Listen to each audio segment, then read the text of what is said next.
Hi అండి, అందరికీ నమస్కారం. ఈరోజు టాపిక్ వచ్చేసి మరుగుమందు అండి. ఈ మరుగుమందు దేనికోసం వాడాలి, ఎవరికెవరికి పెట్టాలి, ఇది ఎందువల్ల ఉపయోగం అనేది ఈ వీడియోలో పూర్తిగా తెలుసుకోండి.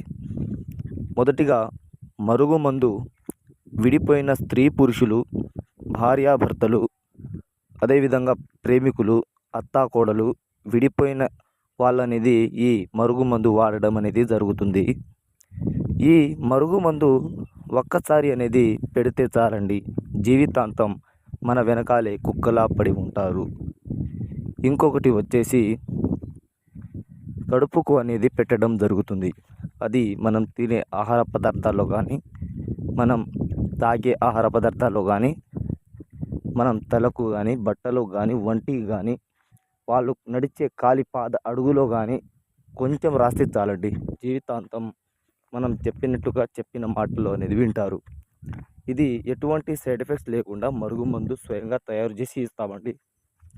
ఇంకొకటి, మరుగుమందు పెట్టడానికి ఛాన్స్ లేదు. మనం కోరుకునే వ్యక్తి మన వశం అవ్వాలి అంటే వాళ్ళ ఫోటోల ద్వారా, పేర్ల ద్వారా వశీకరణ పూజ అనేది చేసి మనం ఎంతటి వండి వారినైనా ఈ వశీకరణ పూజ చేసి మనం వారిని వశం చేసుకోవచ్చు. 3 రోజుల్లో మనం